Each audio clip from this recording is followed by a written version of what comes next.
नमस्कार। आज हम डिस्कस करेंगे गिरिराज पत्रिका जो कि हिमाचल प्रदेश की साप्ताहिक पत्रिका। तो देखिए, जुलाई महीने का गिरिराज पत्रिका का ये थर्ड पार्ट हम डिस्कस करेंगे। इससे पहले जुलाई महीने के 2 इंपॉर्टेंट पार्ट हम डिस्कस कर चुके हैं और प्रीवियस जितने भी मंथ हुए हैं उन सब का गिरिराज एडिशन जो है हम डिस्कस कर चुके हैं। अभी हम जो है वो क्वेश्चन नंबर 1 से जो है डिस्कशन को स्टार्ट करेंगे और क्वेश्चन नंबर 1 देखते हैं हमारे पास क्या पूछा गया है। बोलते हैं total number of women MLA in Himachal Pradesh Vidhan Sabha. तो बोलते हैं कि हिमाचल प्रदेश विधानसभा में महिलाओं की सदस्य कितनी। देखिए, जब हिमाचल प्रदेश में विधानसभा के इलेक्शन हुए थे तब तो सिर्फ और सिर्फ एक महिला जो है वो एमएलए विधानसभा में चुनकर आई थी। उसके बाद लोकसभा के इलेक्शन हुए और लोकसभा के साथ हिमाचल में विधानसभा के इलेक्शन भी हुए, तो एक और महिला विधानसभा में जो है वो चुनकर आती हैं। तो 2 महिला विधानसभा जो है वो उस टाइम हो गई। अब फिर से जो है वो इलेक्शन होते हैं और अब एक और महिला जो है वो विधानसभा में चुनकर आई और अब जो है वो टोटल नंबर ऑफ स्ट्रेंथ हो गई है 3। तो इसका सही आंसर ऑप्शन बी जो है वो हो जाएगा। 3 जो है वो अभी प्रेजेंट टाइम में जो है वो वुमेन एमएलए हैं हिमाचल प्रदेश विधानसभा में। अगर हम इलेक्शन की बात करते हैं और बात करते हैं कि 3 महिलाएं कौन कौन सी, पहले तो इन तीनों के नाम जान लीजिए। एक है रीना कश्यप जो कि भारतीय जनता पार्टी से संबंध रखती हैं, एक है अनुराधा राणा जो इंडियन नेशनल कांग्रेस से संबंध रखती हैं, लाहौल स्पीति की हैं ये, और एक है कमलेश ठाकुर। कमलेश ठाकुर जो है उस हिमाचल प्रदेश के मुख्यमंत्री की जो है वो वाइफ हैं और ये जो है वो इंडियन नेशनल कांग्रेस से चुनकर आई हैं। ये देहरा जो विधानसभा सीट है हमारी, वहाँ से चुनकर जो है वो आई है। अगर हम बात करते हैं कि कौन कौन सी विधानसभा सीट्स के लिए जो है वो इलेक्शन हुए, तो अभी जो है वो देहरा में इलेक्शन हुए थे। देहरा में तो कमलेश ठाकुर जो है वो जीत गई। इन्होंने भाजपा के होशियार सिंह को जो था वो हराया, 9,399 वोटों से जो है वो इन्होंने हराया। दूसरी 3 सीटों पर अभी इलेक्शन हुए थे। अभी 3 सीटों पर इलेक्शन हुए थे। एक तो कमलेश ठाकुर के द्वारा जीती गई, दूसरी सीट किसके द्वारा जीती गई, दूसरी थी हमीरपुर की सीट, वो जो था वो भाजपा के आशीष शर्मा के द्वारा जो था वो जीती गई, वो आपने ध्यान रखना है। तीसरी थी नालागढ़ की सीट। नालागढ़ की सीट किसके द्वारा जीती गई, नालागढ़ विधानसभा क्षेत्र में जो है वो हरदीप सिंह बाबा कांग्रेस के ये जो था वो उम्मीदवार थे, तो इनके द्वारा जो था ये इलेक्शन जीता गया। और ये तो आपको पता चल गया। अभी आपने ये भी ध्यान रखना है कि अभी जो है वो टोटल स्ट्रेंथ जो है वो कितनी हो गई। अभी देखो, अगर हम बात करते हैं कि इंडियन नेशनल कांग्रेस के जो एमएलए हैं वो कितने हैं, वो 40 जो हैं वो इंडियन नेशनल कांग्रेस के एमएलए हैं। अगर हम बात करते हैं भारतीय जनता पार्टी की कि भारतीय जनता पार्टी के कितने एमएलए हैं, तो अभी जो है वो 28 भारतीय जनता पार्टी के एमएलए हैं। टोटल कितने हो गए, टोटल 68 जो है वो सीट्स हमारी हैं और 68 ही ये कैंडिडेट जो हैं वो चुन कर आए। अभी इंडिपेंडेंट कितने हैं, तो इंडिपेंडेंट जो है वो एक भी नहीं है। जो इंडिपेंडेंट थे वो भारतीय जनता पार्टी में पहले मिल के जाकर और भारतीय जनता पार्टी से उन्होंने इलेक्शन लड़ा, उसमें से जो जीत कर आए वो ठीक है, वो भारतीय जनता पार्टी के हो गए और कुछ एक हार गए। तो टोटल स्ट्रेंथ इतनी है, कांग्रेस की 40 सीट्स हैं, बीजेपी की 28 सीट है। और हिमाचल के जो मुख्यमंत्री हैं उनकी वाइफ जो है वो जीत कर जो है वो आई हैं। तो यहाँ से एक और क्वेश्चन जो है वो एग्जाम में बन सकता है कि उनको कितने वोट जो है वो मिले। तो देखो, देहरा जो कि डिस्ट्रिक्ट कांगड़ा में पड़ता है, इस विधानसभा क्षेत्र में जो है वो इंडियन नेशनल कांग्रेस की कमलेश ठाकुर जीती। इनको जो है वो 32,737 वोट जो था वो मिले और अपोजिशन में जो था वो होशियार सिंह थे, उनको जो था वो 23,338 वोट जो है वो मिले। और ये कितने वोटों से जीत कर आए, ये जो है वो जो इंडियन नेशनल कांग्रेस की जो एमएलए चुनकर आई वो 9,399 वोट से जीत कर आई। ये ध्यान रखना। बाकी 3 महिलाएं कौन कौन सी हैं वो भी ध्यान होना चाहिए। अगला क्वेश्चन देखिए, अगले क्वेश्चन में क्या बोलते हैं Tanuja Kamar recently made her debut in the T20 international cricket hails from which district of Himachal Pradesh. तो बोलते हैं तनुजा कमर ने हाल ही में T20 अंतर्राष्ट्रीय क्रिकेट में जो है वो अपना एंट्री जो है वो की है। ये हिमाचल के किस जिले से संबंध रखते हैं। तो देखो, ये हिमाचल की जो है वो प्लेयर हैं, क्रिकेट की प्लेयर हैं। पूछा जा सकता है कि तनुजा कमर कौन सी खेल से संबंधित है, तो ये हिमाचल की प्लेयर है और हिमाचल की प्लेयर है ये हिमाचल के शिमला जिले से जो है वो संबंध रखती हैं। ऑप्शन ए जो है वो सही आंसर हो जाएगा। अब ऑप्शन ए सही आंसर है, ठीक है जी। अगर आप प्रीवियस पेपर देखेंगे ना, चाहे वो एलाइड के हो गए या फिर आप अभी जो पीजीटी के पेपर हुए, पब्लिक सर्विस कमीशन ने और भी पेपर करवाए, तो उनमें ना गिरिराज पत्रिका से ऐसे क्वेश्चन बहुत पूछे गए हैं। डेफिनेटली और भी आगे पूछे जाएंगे, चाहे वो एलाइड ही क्यों ना हो। यहाँ पर देखिए, शिमला से ये संबंध रखती हैं। T20 में जो तनुजा कमर की एंट्री हुई है ना, ये कुठार जो कि ठियोग में पड़ता है, वहाँ की तहसील से जो है वो संबंध रखती हैं। ये डिस्ट्रिक्ट शिमला में जो है वो पड़ता है। और देखो, इन्होंने जो T20 इंटरनेशनल में एंट्री की है वो पहला मैच इन्होंने खेला UAE के अगेंस्ट, ये आपने ध्यान रखना है। अभी जो है वो एशियन कप जो है वो चल रहा है, एशिया कप चल रहा है। ये कहाँ पर चल रहा है, ये श्रीलंका में जो है वो चल रहा है। ऑब्वियसली महिलाओं की बात हो रही है तो महिलाओं का ही ये एशिया कप होगा। और तनुजा कंवर की बात करें तो ये भारतीय टीम में खेलने वाली हिमाचल की चौथी महिला खिलाड़ी जो है वो बनी है। चौथी खिलाड़ी है महिला खिलाड़ी ये जो बनी है। इनसे पहले 3 की जो है वो क्रिकेट में एंट्री हो चुकी हैं। तनुजा से पहले सुषमा वर्मा जो है वो एंट्री कर चुकी हैं। हरलीन देओल जो है वो ये एंट्री कर चुकी हैं। रेणुका ठाकुर जो है ये एंट्री कर चुकी हैं और चौथे नंबर पर तनुजा कंवर का नाम जो है वो अभी आता है। तो ये 4 हो गई और 3 इससे पहले जो थी वो भी आपको पता चल गया। ठीक है, अब आपने मुझे कमेंट करके बताना है कि सुषमा वर्मा कौन से जिले से संबंध रखती हैं, हरलीन देओल कहाँ से संबंध रखती हैं, रेणुका ठाकुर कहाँ से संबंध रखती हैं। ये आप कमेंट करके जो है वो बताएंगे। ठीक है जी, क्योंकि हमने पहले ये डिस्कस कर रखा है तो अभी आपके लिए ये होमवर्क बन जाएगा। अगला क्वेश्चन देखिए, बोलते हैं how many days of maximum child care leave will be provided to female government employee of Himachal Pradesh whose child has a minimum 40% disability during their entire service period. तो बोलते हैं कि हिमाचल प्रदेश की महिला सरकारी कर्मचारी कोई है, अगर उनके बच्चे न्यूनतम 40% दिव्यांगता के शिकार हैं तो उनको जो है वो पूरे सेवा काल के दौरान अधिकतम कितने दिनों का शिशु देखभाल अवकाश जो है प्रदान किया जाएगा। तो उनको जो चाइल्ड केयर लीव दी जाती है, चाइल्ड केयर लीव को CCL भी करके लिखते हैं। और ये जो चाइल्ड केयर लीव दी जाती है, अगर कोई 40% से अधिक डिसेबल है तो उनको ये 730 डेज़ की जो है वो हिमाचल के गवर्नमेंट एम्प्लॉयज़ को दी जाती है। ऑप्शन सी जो है वो सही आंसर है।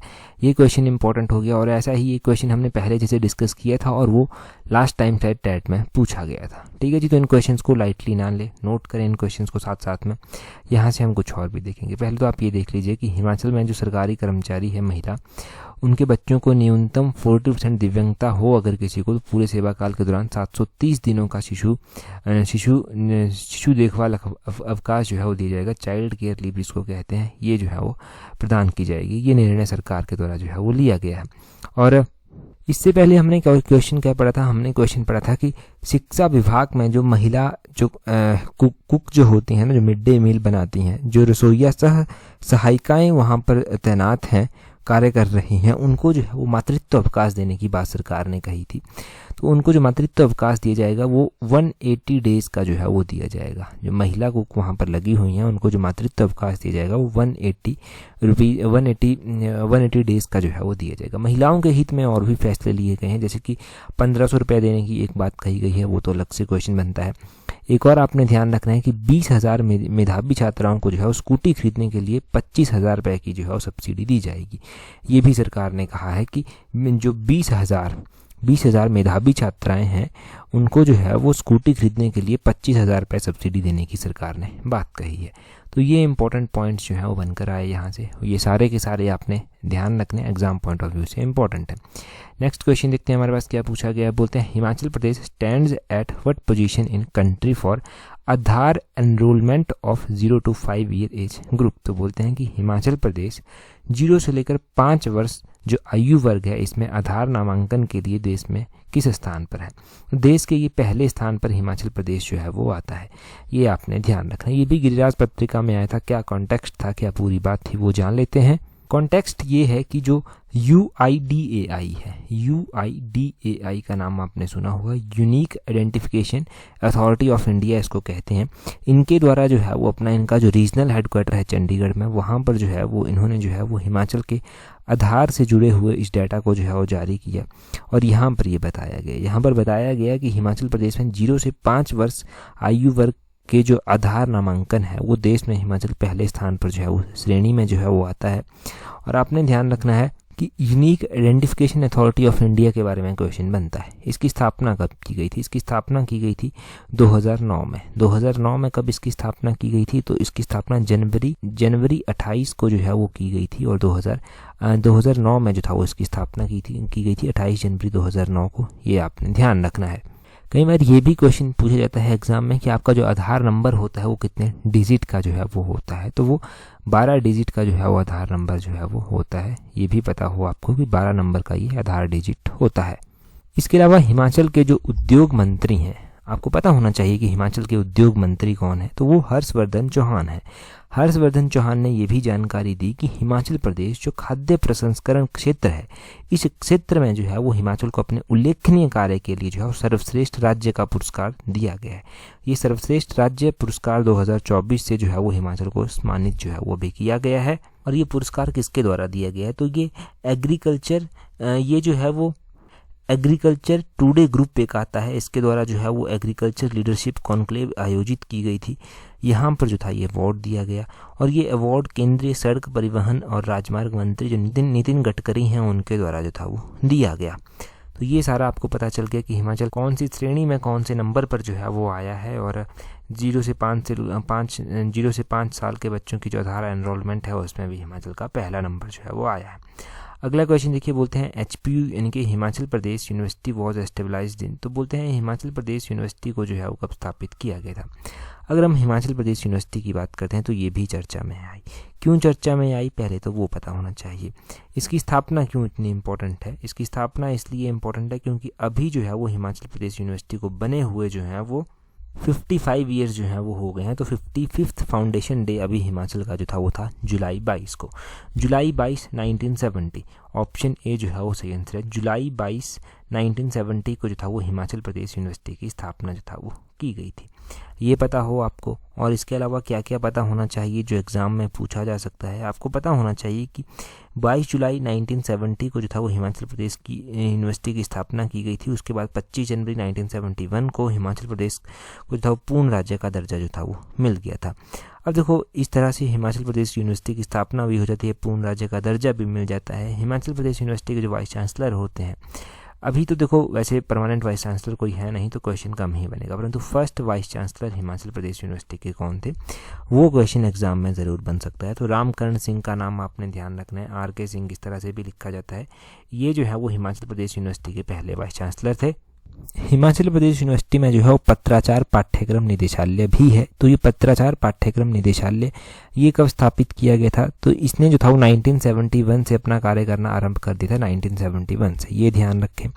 और आपने ध्यान रखना है कि हिमाचल प्रदेश यूनिवर्सिटी में जो है वो अंतर्राष्ट्रीय दूरवर्ती शिक्षा एवं मुक्त अध्ययन केंद्र भी जो है वो है। तो ये 1995 में जो है वो इसे अंतर्राष्ट्रीय दूरवर्ती शिक्षा एवं मुक्त अध्ययन केंद्र से नाम से भी जाना जाने लगा। ये आपने ध्यान रखना है। ठीक है जी। तो ये हिमाचल प्रदेश यूनिवर्सिटी के बारे में बेसिक क्वेश्चंस हैं, बेसिक बातें हैं। 22 जुलाई 1970 को इसकी स्थापना हुई थी। इसी तरह हिमाचल प्रदेश में जो है वो अब तो सरदार वल्लभ भाई पटेल यूनिवर्सिटी भी खुल गई है, वो मंडी में जो है वो स्थित है। साथ में आपने सेंट्रल यूनिवर्सिटी के बारे में ध्यान रखना है। सेंट्रल यूनिवर्सिटी 2009 में जो था वो एस्टेब्लाइज की गई थी, वो भी आपको पता होना चाहिए। अच्छा, क्वेश्चन पूछने वाला तो ये भी क्वेश्चन पूछ सकता है, हिमाचल प्रदेश यूनिवर्सिटी का जो कुल गीत है वो किसके द्वारा लिखा गया है? ये क्वेश्चन पूछा जाता है एग्जाम में। तो वो डॉक्टर राजेंद्र मिश्रा के द्वारा जो है वो कुल गीत हिमाचल प्रदेश यूनिवर्सिटी का लिखा गया। देखो, हिमाचल प्रदेश यूनिवर्सिटी के द्वारा जब किसी भी एकेडमी जो भी डिग्री पूरी होती है, डिग्री होल्डर्स को डिग्री दी जाती है, तो उसके लिए हिमाचल प्रदेश यूनिवर्सिटी के द्वारा जो है वो लोहिया और पहाड़ी कैप जो है वो अडॉप्ट किया गया है। ये आपने ध्यान रखना है। एज एन एकेडमिक रूल्स आपने ध्यान रखना है कि क्या अडॉप्ट किया गया है। तो लोहिया और पहाड़ी कैप ये जो है वो अडॉप्ट किया गया है। तो ये हिमाचल प्रदेश यूनिवर्सिटी के अलग अलग क्वेश्चन हैं, वो क्लियर हो गए। अगला क्वेश्चन देखिए, बोलते हैं Ohar is situated in which of the following district of Himachal Pradesh. पहले तो हम बात करेंगे कि ये ओहर क्यों एग्जाम में पूछा गया था। दूसरा हम बात करेंगे कि एग्जाम में क्वेश्चन कैसे बन सकते हैं और फिर इसका सही आंसर देखेंगे। देखो, ओहर की बात जो था वो गिरिराज पत्रिका में की गई थी। गिरिराज पत्रिका में इसकी बात की गई थी क्योंकि ओहर में जो है वो 33.75 करोड़ से जो है वो पर्यटन परिसर जो है वो बनाया जाएगा।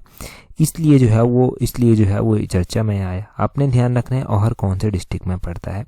ओहर डिस्ट्रिक्ट बिलासपुर में पड़ता है। ऑप्शन सी सही आंसर। कई बार मैच करने के लिए क्वेश्चन पूछा जाता है। यहाँ पर कुछ इंपॉर्टेंट स्टेशन दे दिए जाएंगे या फिर इंपॉर्टेंट प्लेसेस दे दिए जाएंगे। यहाँ पर वो डिस्ट्रिक्ट दे दिए जाएंगे, तो दे देंगे ओहर दे देंगे, यहाँ पर बिलासपुर दे देंगे। तो वो मैच करने के लिए जो है वो क्वेश्चन बनता है। इस तरह से आपने ध्यान रखना है।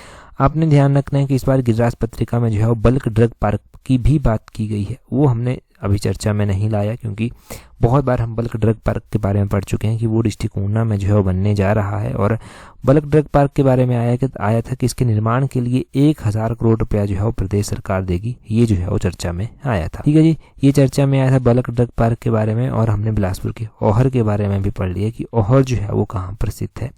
और मुख्यमंत्री ने इस परिसर की जो है वो आधारशिला रखी है। यहाँ पर जो है जल क्रीड़ा गतिविधियों को लेकर जो है वो निर्देश दिए गए हैं कि इस तरह से होंगी।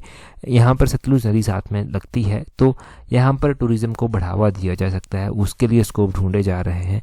बिलासपुर विधानसभा क्षेत्र की बात करना ज़रूरी है। यहाँ पर देखिए, बिलासपुर में जो है 4 विधानसभा क्षेत्र जो है वो आते हैं। आपने ध्यान रखना है कि इन 4 विधानसभा क्षेत्र में से जो है वो 3 जो है वो बीजेपी के पास यहाँ से सीट्स हैं और 1 जो है वो सीट यहाँ से किसके पास है, वो कांग्रेस के पास है।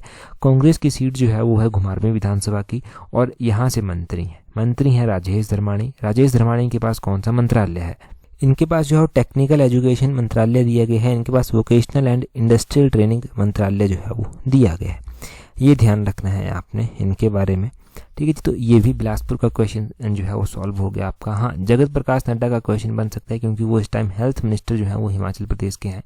परंतु देखो क्वेश्चन बनना है तो वो हिमाचल से, परंतु हमने गिरिराज पत्रिका में पहले भी पढ़ा था कि गुजरात स्टेट से जो है वो राज्यसभा की सीट से चुनकर आए हैं। तो हिमाचल से अभी ये एमपी नहीं है, ये गुजरात से जो है वो राज्यसभा के स्तर से जो है वो आपने ध्यान रखना है।